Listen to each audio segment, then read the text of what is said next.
Exodus 37. The Ark. Bezalel made the ark of acacia wood, 2.5 cubits long, and a cubit and a half wide, and a cubit and a half high. He overlaid it with pure gold, both inside and out, and made a gold molding around it. He cast 4 gold rings for it, and fastened them to its 4 feet, with 2 rings on one side and 2 rings on the other.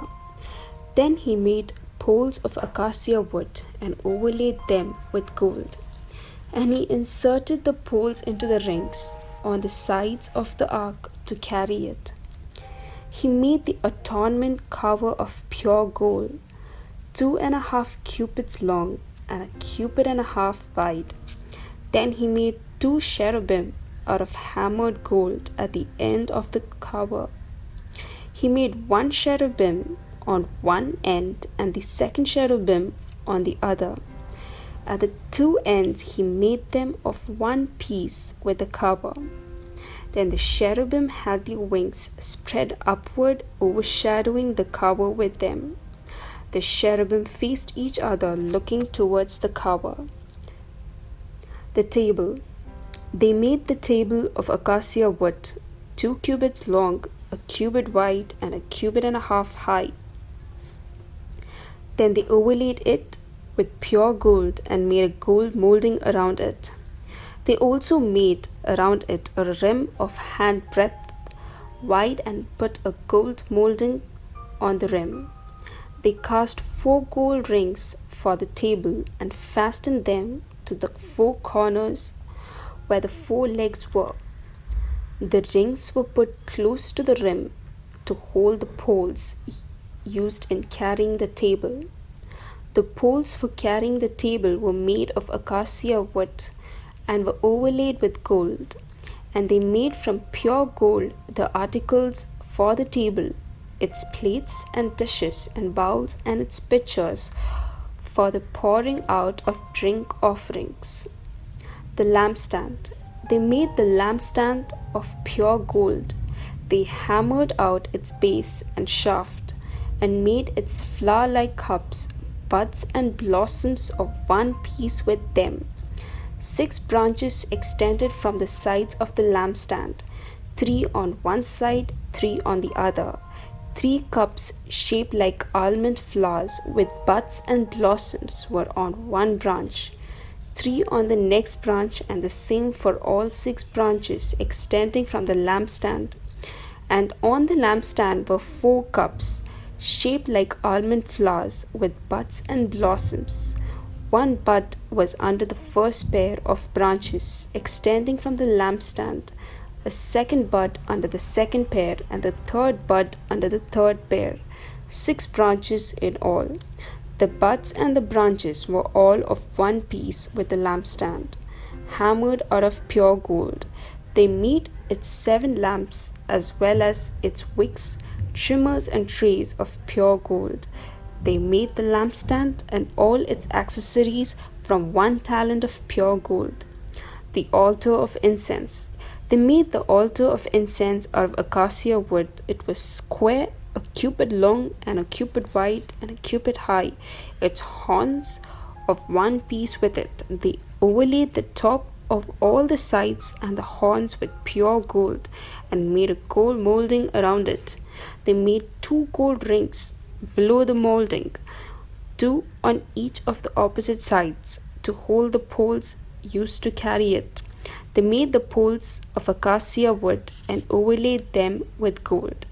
They also made the sacred anointing oil and the pure fragrant incense, the work of a perfumer.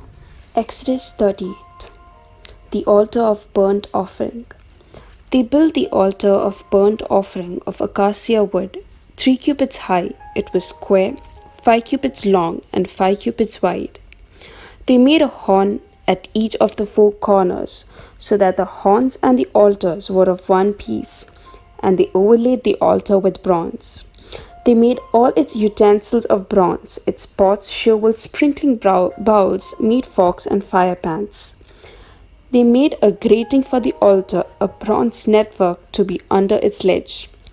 Halfway up the altar, they cast bronze rings to hold the poles for the four corners of the bronze grating. They made the poles of acacia wood and overlaid them with bronze.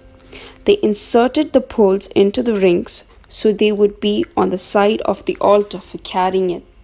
They made it hollow out of the boards. The basin for washing.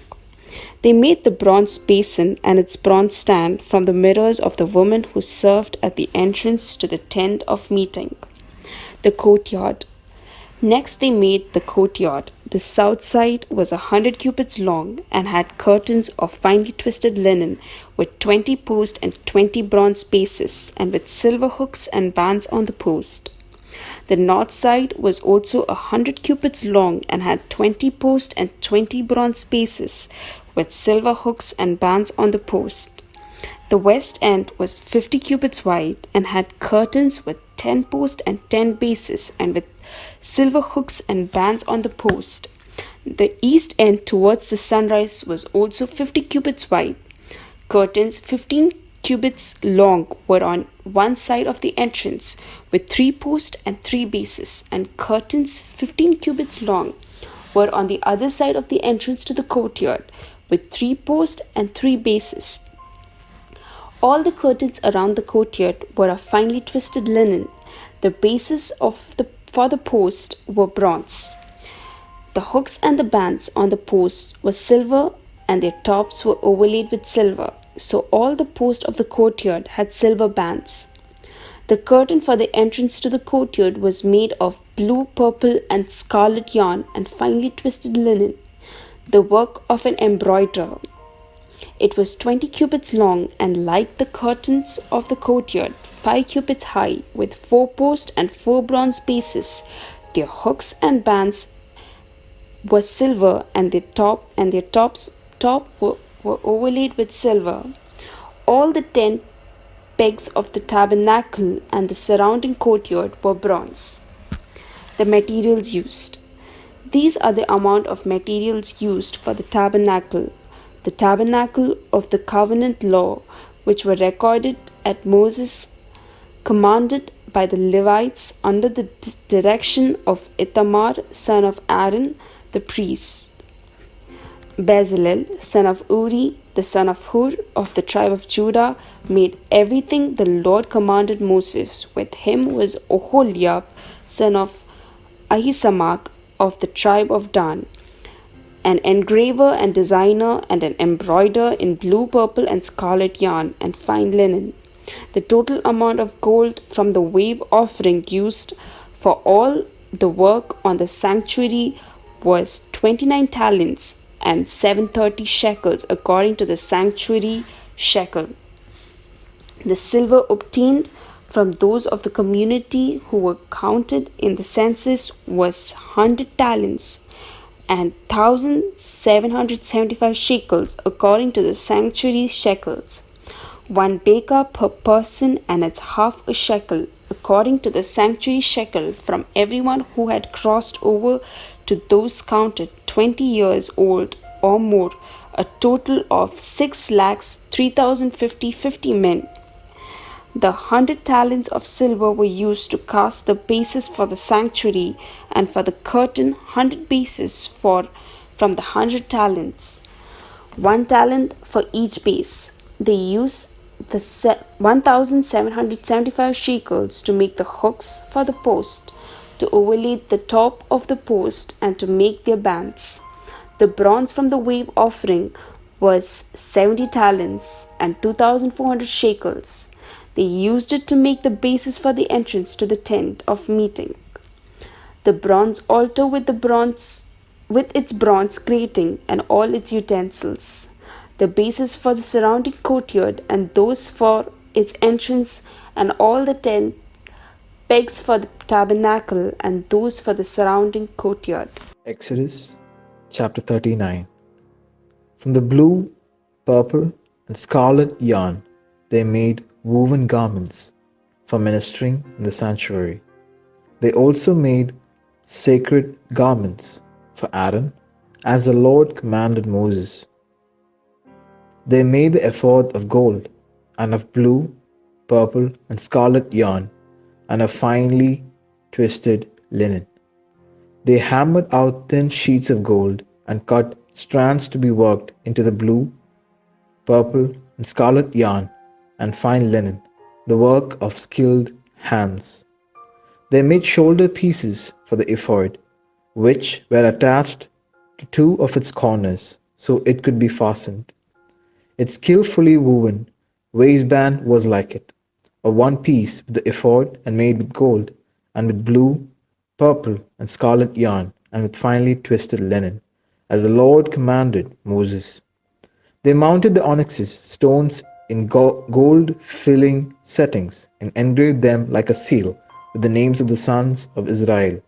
Then they fastened them on the shoulder pieces of the ephod as memorial stones for the sons of Israel, as the Lord commanded Moses. They fashioned the breastpiece, the work of a skilled craftsman. They made it like the ephod, of gold, and of blue and purple and scarlet yarn, and of finely twisted linen. It was square, a span long and span wide, and folded double. Then they mounted 4 rows of precious stones on it. The first row was carnelian, chrysolite, and beryl. The second row was turquoise, lapis, lazuli, and emerald. The third row was jacinth, agate, and amethyst. The fourth row was topaz, onyx, and jasper. They were mounted in gold filigree settings. There were 12 stones, one for each of the names of the sons of Israel, each engraved like a seal with the name of one of the 12 tribes. For the breastpiece they made braided chains of pure gold like a rope. They made 2 gold filigree settings and 2 gold rings, and fastened the rings to 2 of the corners of the breastpiece. They fastened the 2 gold chains to the rings at the corners of the breastpiece, and the other ends of the chains to the 2 settings, attaching them to the shoulder pieces of the ephod at the front. They made 2 gold rings and attached them to the other 2 corners of the breastpiece on the inside edge next to the ephod. Then they made 2 more gold rings and attached them to the bottom of the shoulder pieces on the front of the ephod, close to the seam just above the waistband of the ephod. They tied the rings of the breastpiece to the rings of the ephod with blue cord connecting it to the waistband, so that the breastpiece would not swing out from the ephod, as the Lord commanded Moses. They made the robe of ephod entirely of blue cloth, the work of a weaver, with an opening in the center of the robe like the opening of a collar, and a band around this opening, so that it would not tear. They made pomegranates of blue, purple, and scarlet yarn and finely twisted linen around the hem of the robe, and they made bells of pure gold and attached them around the hem between the pomegranates. The bells and the pomegranates alternated around the hem of the robe to be worn for ministering, as the Lord commanded Moses. For Aaron and his sons they made tunics of fine linen, the work of a weaver, the turbine of fine linen, the linen caps, and the undergarments of finely twisted linen. The sash was made of finely twisted linen and blue, purple, and scarlet yarn, the work of an embroiderer, as the Lord commanded Moses. They made the plate of sacred emblem out of pure gold and engraved on it, like an inscription on a seal, "Holy to the Lord." Then they fastened a blue cord to it to attach it to the turbine, as the Lord commanded Moses. So all the work on the tabernacle, the tent of meeting, was completed. The Israelites did everything just as the Lord commanded Moses. Then they brought the tabernacle to Moses, the tent and all its furnishings, its clamps, frames, crossbars, posts, and bases, the covering of ram skins dyed red, and the covering of another durable leather, and the shielding curtain, the ark of the covenant, law with its poles and atonement cover, the table with all its articles and bread of the presence, the pure gold lampstand with its row of lamps and all its accessories, and the olive oil for the light, the gold altar and the olive oil for the light, the gold altar, the anointing oil, the fragrant incense, and the curtain for the entrance to the tent, the bronze altar with its bronze grating, its poles and all its utensils, the basin with its stand, the curtains of the courtyard and its posts and bases, and the curtain for the entrance to the courtyard, the ropes, the tent pegs for the courtyard, all the furnishings for the tabernacle, the tent of meeting, and the woven garments worn for ministering in the sanctuary, both the sacred garments for Aaron and the priest, and the garments for his sons when serving as priests. The Israelites had done all the work just as the Lord had commanded Moses. Moses inspected the work and saw that they had done it just as the Lord had commanded. So Moses blessed them. Exodus 40. Then the Lord said to Moses, "Set up the tabernacle, the tent of meeting, on the first day of the first month. Place the ark of the covenant law in it, and shield the ark with a curtain. Bring in the table and set out what belongs on it. Then bring in the lampstand and set up its lamps. Place the gold altar of incense in front of the ark of the covenant law, and put the curtain at the entrance to the tabernacle.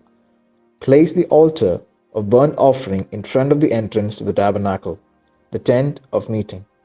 Place the basin between the tent of meeting and the altar and put water in it. Set up the courtyard around it and put the curtain at the entrance to the courtyard. Take the anointing oil and anoint the tabernacle and everything in it. Consecrate it and all its furnishings, and it will be holy. Then anoint the altar of burnt offerings and all its utensils. Consecrate the altar, and it will be most holy. Anoint the basin and its stand, and consecrate them. Bring Aaron and his sons to the entrance, to the tent of meetings, and wash them with water. Then dress Aaron in the sacred garments, anoint him and consecrate him so that he may serve me as priest. Bring his sons and dress them in tunics. Anoint them just as you anointed their father, so they may serve me as priests. Their anointing will be to a priesthood that will continue throughout their generations. Moses did everything just as the Lord had commanded him.